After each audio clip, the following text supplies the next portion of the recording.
Usnula civilizacija, prema knjizi Anastazija. Prva knjiga, Vladimir Megre. Prema Anastaziji, u tekst su utkane kombinacije slova i kombinacije riječi, koji imaju blagotvoran utjecaj na čovjeka. Moguće je osjetiti taj utjecaj prilikom čitanja kada na sluh ne utiču vanjski zvukovi, proizvedeni umjetni predmeti i mehanizmi. Prirodni zvukovi pjev ptica, zvuk kiše, šuštanja lišća na drveću pomažu pozitivnom utjecaju. U vrijeme izlaska knjige, potvrdili su ovu Anastazijinu izjavu više od 5000 pisama čitatelja. Vladimir Megre, Anastazija, prva knjiga. Postojim za one, za koje postojim. U prvoj knjizi Vladimira Megrea priča se o neobičnoj ženi, obdarenoj sposobnošću iscjeljivanja duše i tijela čovjeka. U proljeće 1994. godine iznajmio sam 3 riječna broda, kojima sam se uputio na 4-mjesečnu ekspediciju po Sibirskoj rijeci, od Novosibirska do Saleharda i natrag. Cilj ekspedicije bilo je uspostavljanje ekonomskih odnosa s predjelima dalekoga sjevera. Karavana je trebala prijeći 3500 km do sjevera, posjetiti relativno gusto naseljena mjesta. Danju su brodovi karavane pristajali uz naseljena mjesta. Mi smo trgovali i pregovarali o tome da se tamo uspostave stalni ekonomski odnosi. Putovali smo uglavnom noću. Kad nam meteorološki uvjeti ne bi dopuštali ploviti uz rijeku, za nepovoljnog vremena brod za posebne rute pristajao bi uz obližnje naseljeno mjesto i mi bismo priređivali uvečer zabave za mjesnu omladinu. Tamo su takvi poduhvati rijetkost. Klubovi i domovi kulture u posljednje su vrijeme gotovo zamrli. Kulturnih događanja u njima zapravo i nema.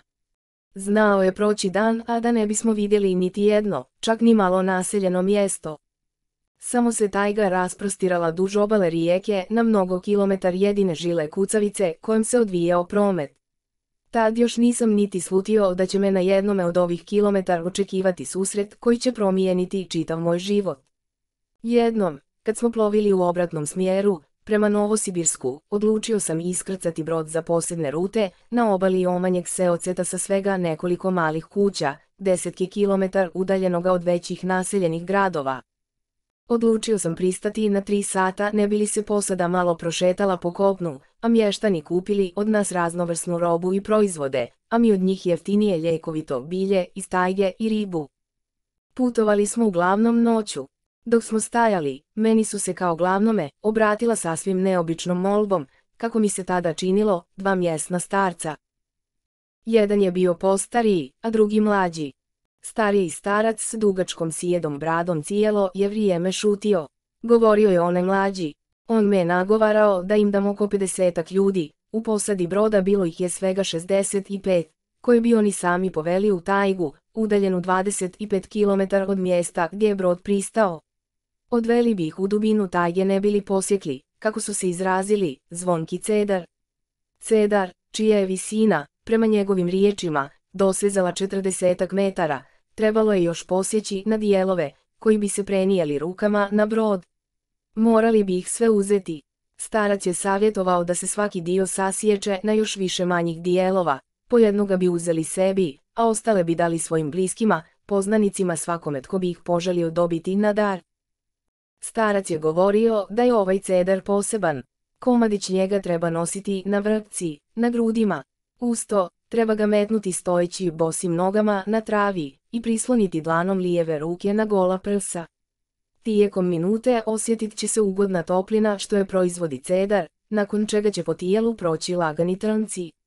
S vremena na vrijeme, kad se pojavi želja, trebat će strugati cedrov komadić vršcima prstiju na toj strani koja ne dodiruje tijelo, pridržavajući ga palcima ruku za drugu stranu. Starac je s uvjerenošću potvrđivao da će se već za 3 mjeseca čovjek, koji posjeduje komadić zvonkog cedra, znatno bolje osjećati i izliječiti od mnogih bolesti. Čak i od AIDS-a, upitao sam, ispričavši im ukratko o toj bolesti onoliko, koliko sam znao iz tiska. Starac je sa sigurnošću odgovorio, od svih bolesti. No ovo je, po njegovu mišljenju, bio lagani zadatak. Najvažnije se odnosilo na to da će čovjek, koji posjeduje ovaj komadić, postati boljim, uspješnijim i darovitijim. Pa sam im stao objašnjavati kako na velikoj zemlji žene, želeći se svidjeti, nose nakit od zlata i srebra, i za nekakvo drvce novaca dati neće, pa se stoga niti ja neću upuštati ni u kakve izdatke, ne znajući nose uslijedio je odgovor. Zlato je prah u usporedbi s jednim komadićem ovoga cedra. No mi ne tražimo za njega nikakvih novaca, mi vam još možemo dati sušenih gljiva, ali ništa ne tražimo. Ne započinjući se sporiti zbog poštovanja prema njihovome uzrastu, rekao sam. Pa možda netko počne nositi komadić vašega cedra. Počet će ga nositi kad veliki majstor rezbarija položi svoju ruku i stvori nešto neuobičajeno lijepo. Ali na to je starac odgovorio, može se izrezbariti, no bolje je ostrugati. Mnogo je bolje ako stružemo sami, svojim prstima, kad to duša bude tijela, i tada će i cedar izvana biti lijepim. Ugledao sam ispupčeni kolut ili oval.